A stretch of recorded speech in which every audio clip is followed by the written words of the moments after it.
আরে সুন্দরী, গার্লফ্রেন্ড হয়ে যাও আমারই। আমার জুতো সাইজ কত তুই জানিস? এখনো গার্লফ্রেন্ড হতে পারলে না, এখন থেকে গিফট চাওয়া শুরু করে দিলে।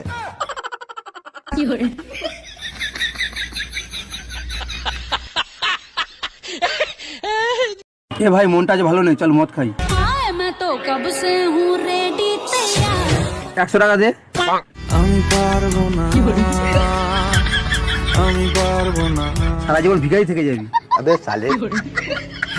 কিন্তু তোমার ওজন বাড়লো কি করে? আমি তো তোমাকে রাতে 2টো রুটি খেতে বলেছিলাম। হ্যাঁ স্যার, আমি তো রাতে ভাতের পর 2টো রুটিই খাই।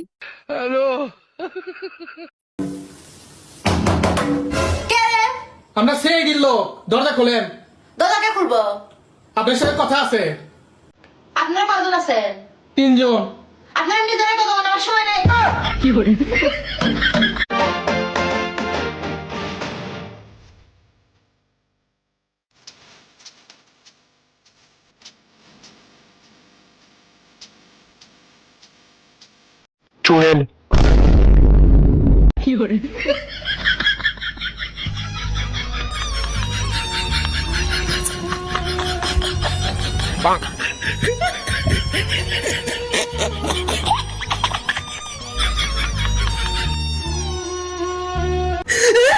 এবার কিন্তু দোষ তোমারই ছিল, আমি সরি বলবো না।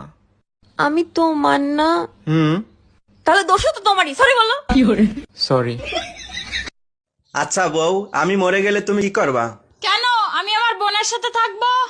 ও, আমি মরে গেলে তুমি কি করবা? কেন? আমিও তোমার বোনের সাথে থাকবো। আচ্ছা বলো তো, চিকেনের মাকে কি বলে? কি বলে? কেন? চিকেন কি মা? তাহলে চিকেনের বাবাকে কি বলে? কেন? চিকেন কাবাব। কি বলে? তুমি এটাও জানো না? বইয়ের হাত খরচার জন্য তুই 10,000 টাকা পাঠিয়েছো? হ্যাঁ, তার শখ ছিল একটা প্রেম করবে, ওই জন্য খরচা ছিল নি, পাঠিয়েছি। তোর বউ প্রেম করছে, তুই কিছু বলবি নি?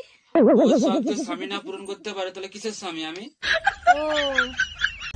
ভূত বলতে কিছুই নেই, এই কথাটা শুধু আমি দিনে বিশ্বাস করি, রাত্রে না। প্রেমে পড়লাম না রে, মজা কি বুঝলাম না রে, শুনলাম না মোবাইল ফোনে আই লাভ ইউ। এই শোনো, আমি তোমার একটা প্রশ্ন করবো, তুমি যদি ঠিকঠাক উত্তর দিতে পারো তোমার 500 টাকা পুরস্কার দেবো। ঠিক আছে, জিজ্ঞাসা করো। এই পৃথিবীর সব থেকে বিষাক্ত প্রাণীর নাম কি বলো? থাক, 500 টাকার জন্য আমি আর সংসারে আগুন লাগাতে চাই না, তোমার মা পিছনেই আছে। অরুণ ভাই, আপনি কি ভাবিরে এক ফোঁটাও ভালোবাসেন না? প্রতিদিন ভাবির সাথে ঝগড়া করেন। আরে ভাবি, ভালোবাসি বলেই তো আপনার ভাবি প্রতিদিন আমার সাথে ঝগড়া করে। এতই যখন ভালোবাসেন, তাইলে ভাবি আপনার সাথে ঝগড়া করে কেন? সেটাই তো আমি বুঝি না, কেন ঝগড়া করে। আচ্ছা ভাবি, আপনি বলেন তো, পাশের বাড়ির ভাবিরে ভালোবাসে কি অন্যায়?